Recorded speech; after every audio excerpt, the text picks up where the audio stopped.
It seems nowadays that all we hear is kids these days and back in my day. Many adults seem to be under the impression that anyone under the age of 18 is incapable of thinking for themselves or doing anything productive. We are thought to be dependent on smartphones and a stable Wi-Fi connection, snapping our gum and rolling our eyes anytime we are spoken to by adults. We are shut down for practically any idea we have because we are supposedly too young to know what we're talking about, but that's just not true.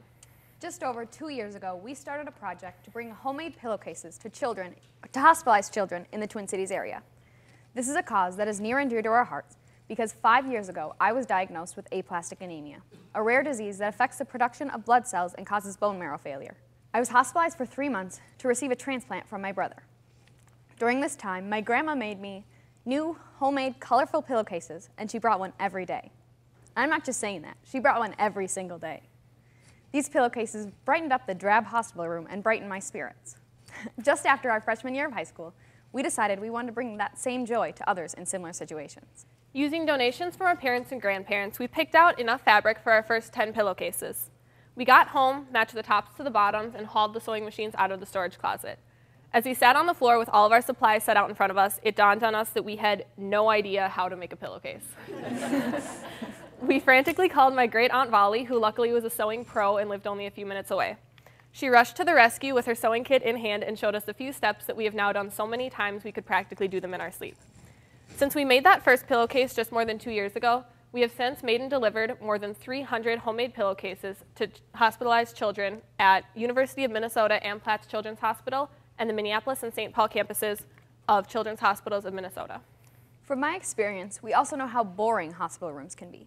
That's why, in addition to the pillowcases, we have also collected different gift items for the patients. Last winter, at our high school's annual all-day basketball tournament against our bitter rivals, the Elk River Elks, we collected teddy bears and stuffed animals. We received tremendous support from the community, and in just one day, we collected over 70 stuffed animals. This year, we plan to expand the drive to collect even more gifts. We've had the most success with our Crafts for Kids drive, which we have held during the spring the last 2 years. Our first year holding the drive, we set our sights low and just hoped for any donations at all, but we were stunned by the support we received from the students and staff at our local schools. During just 1 week in March, the students and staff of Rogers High School and Middle School donated more than 1,200 craft items. These items included crayons, markers, paints, coloring books, and any other craft supplies that you can imagine. This year, we expanded our Crafts for Kids drive to include both Rogers High School and Rogers Middle School, along with 2 elementary schools in Rogers and Otsego. The response was even greater than the previous year. As a whole, these schools collected more than 1,500 craft items. We divided these donations 3 ways and delivered them to Amplatz Children's Hospital and both the Minneapolis and St. Paul campuses of Children's Hospitals of Minnesota.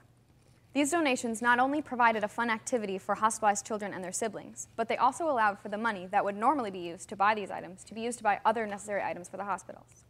We plan to expand this drive and continue it for many years to come, passing the torch to younger students even after we have graduated. From holding these drives in our school and community, we have noticed the eagerness that so many people have to help.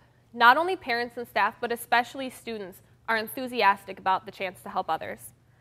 These students from kindergarten to 12th grade are not only willing but want to make others' lives better in any way they can. Younger kids enjoy picking out toys that they would like to play with, while older students enjoy choosing items that they played with when they were younger. Younger kids like going shopping with their parents in the craft aisle, while older students aren't at all ashamed to drive to the store and pick out Dora the Explorer coloring books. We've noticed the same eagerness in our pillowcase making. A few months after we started our project, we mentioned it to our friends. Instead of thinking it was lame, they immediately offered to help. We invited all of our friends over for one evening to hang out, listen to music, and make pillowcases. These evenings have come to be known as pillowcase parties, and so many people have volunteered to help that the guest list has grown significantly. Our friends have fun matching fabric, pinning tops to bottoms, learning how to sew, and packaging pillowcases for delivery. We don't have to bribe them with cookies or ask them to come anymore. They come because they want to. When we aren't getting enough work done on our next delivery, we hear it from our friends who ask, "Why haven't we heard about a party in a while?" They take it upon themselves to ask when we need help, saying, "Tell us when you're working because we want to help." Through our project, we have seen firsthand that young people are not, in fact, good for nothing. Not only our friends, but people our age who we don't even know have stepped up and pitched in to help. Young people, despite being told again and again that we are too young to understand, too young to have opinions, too young to make a difference, are doing just that. This is not just one person who you hear about on the news to inspire viewers, but a global community of young individuals who are actually making things happen. In 2012, Brian Keller and Zachary Quinn met in an entrepreneurship class at the University of St. Thomas in St. Paul. They created the project that is now known as Love Your Melon. Their goal is to put a hat on every child's head in America battling cancer. They operate on a one-for-one principle, meaning that for every hat purchased, another is donated.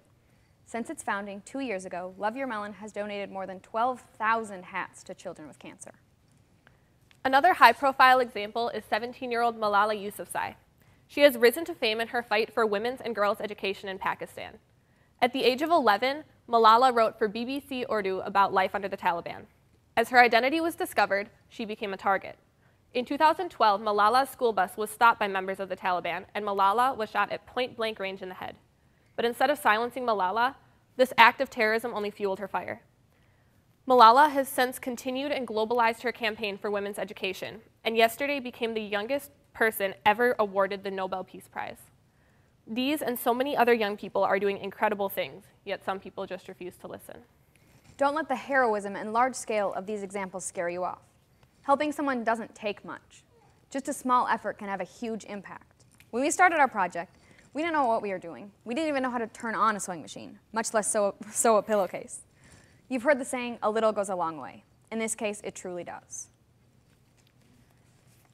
Anne Frank wrote, "How wonderful it is that nobody need wait a single moment before starting to improve the world." It's not that we are not old enough, not smart enough, or not powerful enough to make a difference. It's that we are not believed in enough. Anyone can create something. We're not special. With some support, anyone can make something happen. We, as young people, have to prove the critics wrong. We have to show them that we can do something. When the world realizes that young people have great ideas and the power to put those ideas into action, the world will be a much better place.